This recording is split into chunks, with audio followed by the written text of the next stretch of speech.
नमो वह मित्रों। मेरा नाम कार्तिक है और आप सबका स्वागत है सैफरन एंड सैंडलवुड पॉडकास्ट में।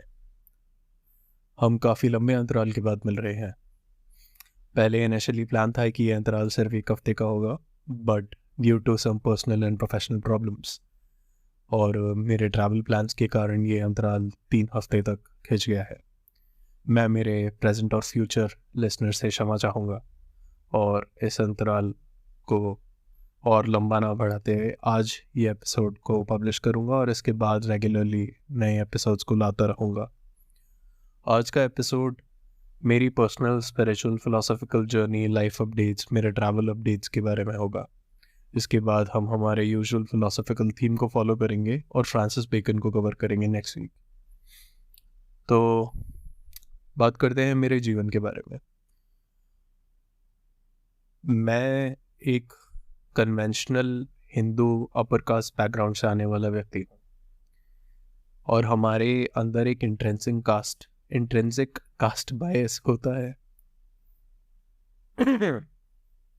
उस कास्ट बायस के कारण there is a feeling of superiority and inferiority in some people and I have had my battles with it. मैंने भी इस चीज़ में पार्टिसिपेट किया है of calling some people inferior और कॉलिंग माई सेल्फ और other people superior. I am not going into the details and the logic that both sides give, but it has been a thing that irks me, or I have a recognition of my caste privilege that is there. इसके बारे में मैं कई बार सोचता हूँ और initially मेरे धर्म के वर्ल्ड व्यू के साथ ही कन्फ्लिक्ट करता था। अगर आप धर्म की रीढ़ जो वर्ण व्यवस्था है उस पर सवाल करेंगे तो आप धर्म पर भी सवाल कर देते हैं। पर स्लोली मुझे ये चीज़ समझ आने लगी कि वर्ण व्यवस्था जिस तरीके से जिस समाज में स्थापित की गई थी वो समाज अब नहीं एग्जिस्ट करता और समाज बदल चुका है। तो आज के समाज के अंदर वर्ण व्यवस्था की रेलेवेंस जो है वो उतनी नहीं है। तो अगर आप उस समय की व्यवस्था और उस समय के कंस्ट्रक्ट को यहाँ पर एक दूसरे से अलग करके इंटरपोलेट करने की कोशिश करेंगे तो वो नहीं फिट होंगे। यही चीज़ हो रही है वर्णों के साथ, जिन्हें बाद में आने वाले लोगों ने कास्ट का नाम दिया। तो मैंने खुद से यही पीस बनाया है कि जिस चीज़ को हम कास्ट बोलते हैं वो मेरे एंसेस्टर्स का बनाया नहीं है। ऑल्दो जो मेरे एंसेस्टर्स का बनाया था वो भी एक परफेक्ट कॉन्सेप्ट नहीं था, पर वो इतना वाइल, इतना विशियस कॉन्सेप्ट नहीं था। It was based on division of labour and the society of that time. हर समाज को इवॉल्व होने की आवश्यकता है, वैसे ही हमें भी इवॉल्व होने की आवश्यकता है। मेरा निजी ओपिनियन ये है कि हिंदू समाज का एवोल्यूशन जो है वो काफ़ी फ्लेक्सिबिलिटी के साथ हो सकता है जैसा होता आया है, और हमें भी इवॉल्व होने की ज़रूरत है। और हमारा एवोल्यूशन गॉडलेस नहीं होगा वेस्ट की तरह, क्योंकि हमारे धर्म में ईश्वर या परम ब्रह्म तत्व, देवी, शिव, विष्णु, डेटीज सेंटर नहीं भी होते हैं बहुत सारे स्कूल ऑफ थॉट्स में। तो हम गॉडलेस एवोल्यूशन की ओर भी जा सकते हैं। आप अपने डेटीज को मानते रहें, आप अपने इष्टों को मानते रहें, आप उनकी पूजा करते रहें, पर जो भी कॉन्सेप्ट्स आपको मॉडर्न टाइम्स के हिसाब से रेलेवेंट लगते हैं, अगर कोई चीज़ आज के समाज में सेंस मेक नहीं करती तो आप उन्हें बदलें। उन्हें बदलने का मतलब डेटीज़ को डेसेक्रेट करना नहीं है, पर आप उन्हें बदलकर आगे बढ़े और अपने डेटीज़ को बचाएं। रिसेंटली यही सोच रहा हूँ मैं और बाकी तो काम चल रहा है, पढ़ना चल रहा है। रिसेंटली मैं अपने शरीर पर ध्यान दे रहा हूँ। मेरा शरीर has been a major pain point for most of my life. मैं काफ़ी अंडर कॉन्फिडेंट रहा हूँ अपने बॉडी को लेके, अपनी सेल्फ इमेज को लेके, and I have come to realization that whenever I focus on my body, और जब भी मैं रेगुलरली वर्कआउट करता हूँ, रेगुलरली क्लीन खाता हूँ और अच्छा दिखता हूँ, तो it gives a huge confidence boost across all aspects of my life. So I want to continue that. Reading वाले फ्रंट पे I not been as good as I use to be, तो मुझे वो चीज़ भी ठीक करनी है. Major factor behind this is personal stress, most of which is coming from professional stress. I am not liking what I'm doing right now. Eventually, I'll start something of my own or move to a better job. So that is a life goal right now. So यही है, fitness की battles, spiritual questions, और Dunning Kruger effect और impostor syndrome के बीच की खींचतान. यही है मेरा जीवन आजकल. अब लूज कॉन्वर्सेशन या मोनोलॉग के रूप में मैं कुछ अपने थॉट्स डिस्कस करता हूँ जो मैंने मेरे ऋषिकेश ट्रिप पर लिखे थे. तो काफ़ी अच्छा था ऋषिकेश. ऋषिकेश शैव संप्रदाय के लिए, योग संप्रदाय के लिए काफ़ी महत्वपूर्ण जगह है. वहाँ पर मैं अक्सर जाता करता हूँ. गंगा मैया वहाँ पे बहुत ही शांत और सौम्य रूप में देखने को मिलती है हमें. तो रिसेंटली मैंने इस पर एक ब्लॉग भी लिखा है. तो यही है कुछ थॉट्स मेरे. जब मैं रात को करीबन 8 बजे गंगा के तट पर बैठा था और शिव शिव शिव शिव की आवाज़ मेरे कानों में पड़ रही थी, तो मैं मेरे बचपन की ओर गया. मेरे बचपन में मेरे घर में मेरे दादाजी और मेरी माताजी दोनों शिव के भक्त थे और दोनों उनकी स्तुतियां गाया करते थे. ये मुझे समय के साथ भी पीछे लेकर जाता है और मेरे पर्सनल इतिहास को भी टटोलता है. मैं मेरे बचपन में स्केप्टिक हुआ करता था, फिर धीरे धीरे मैंने वो स्केप्टिसिज्म के साथ अपने सीकिंग नेचर को भी एसिमुलेट किया. मेरी शुरुआत हुई एकदम कर्मकांडी वैदिक पंडित बैकग्राउंड से. फिर धीरे धीरे मैं शक्ति की ओर गया, देवी पूजन की ओर गया और देवी को सबसे परम डेटी मानने लगा. फिर वो मेरा फेथ जो है वो इवॉल्व हुआ प्रतिविज्ञा शैविज्म में, जो कश्मीर कोल शैविज्म भी बोला जाता है. जैसे यहाँ पे हम शिव और शक्ति दोनों को पूछते हैं बराबर, मैस्कुलिन और फेमिनिन एनर्जी दोनों को बराबर तरीके से देखते हैं.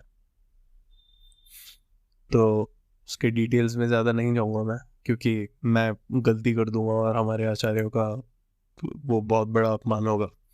अगर आपको उसके थोड़ी डिटेल्स जानने हैं तो आप मेरा ब्लॉग पढ़ सकते हैं, medium.com/KRTKZERO.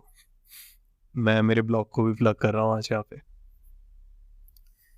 तो हम शिव की बात करते हैं, लेकिन सिर्फ उन कहानियों या मंदिरों मूर्तियों के बारे में नहीं. हमारे पॉडकास्ट की थीम को मानते हुए हम देखेंगे कि कैसे शिव एक फिलोसॉफिकल रोल मॉडल है, कैसे एक फिलोसॉफिकल मेंटल मॉडल है जिनसे हम सबको साथ में लेकर चलना सीख सकते हैं. शुरू करते हैं स्वीकार और बदलाव की थीम से.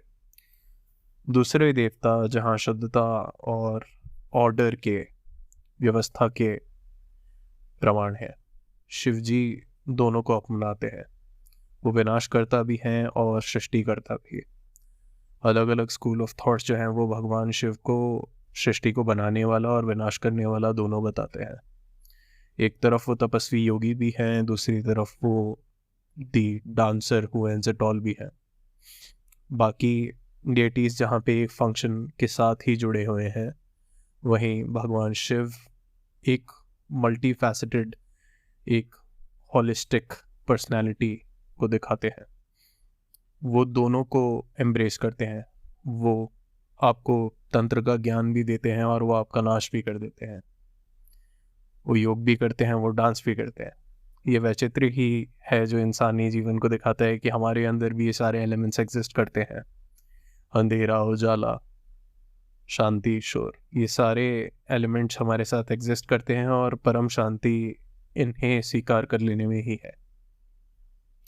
शैव उपासना आपसे ये नहीं कहती कि आप किसी भी हिस्से को इनकार कर दें या फिर उसे दरकिनार करें. वो आपको वैसे ही स्वीकार करते हैं जैसे आप हैं। आपकी कमज़ोरियाँ, आपके ट्रेडिशंस, हर चीज़ शैव उपासना में स्वीकारी जाती है। It welcomes you as you are, your imperfections and all. उनके गण जो है वो समाज से दुत्कारी हुए मेन स्ट्रीम से बाहर रहने वाले लोग हैं। तो ये आपको इंक्लूसिवनेस दिखाता है। मैं यही सोच रहा था कि भगवान शिव ने तो शक्ति से विवाह किया, माँ काली से विवाह किया, जो विनाश और बदलाव की प्रतिमा है।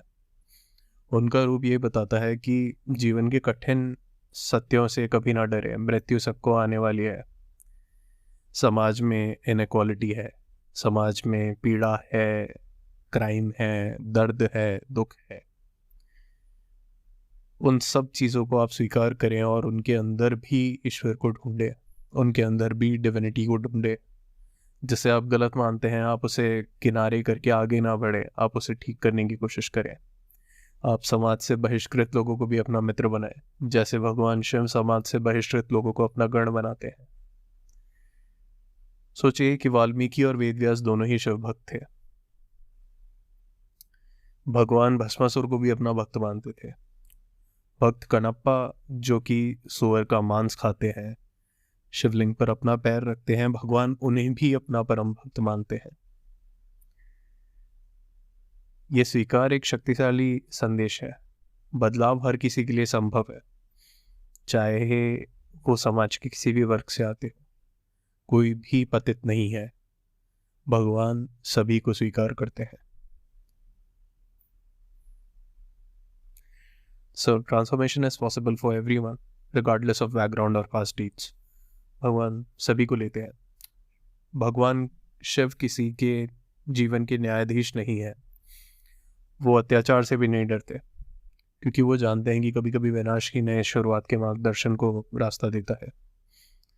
वो आपको आत्मज्ञान को प्राप्त करने का मार्ग दिखाते हैं और उस पर आपको स्वयं ही जाने देते हैं। एक ऐसा महान मार्ग जहां आप अपनी पूर्णता को गले लगाते हैं, अपनी मर्यादाओं से आगे जाते हैं।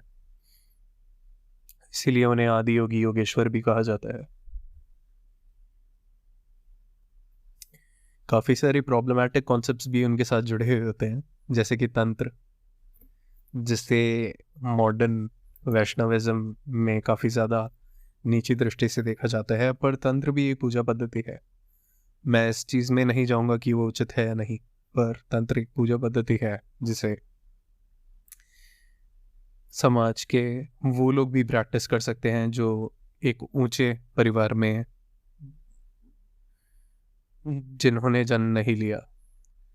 ये मेरे इनिशियल पॉइंट से ही जुड़ता है कि आपको भगवान तक जाने के लिए कोई स्पेशल वर्ण या फैमिली में जन्म लेने की कोई आवश्यकता नहीं है।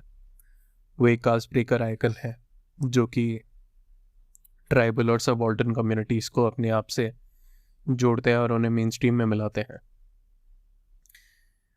उन्हें हम यूनिवर्सल डीटी इसलिए मान सकते हैं क्योंकि वो बहुत ही सिंपल है, वो बहुत ही हम्बल है।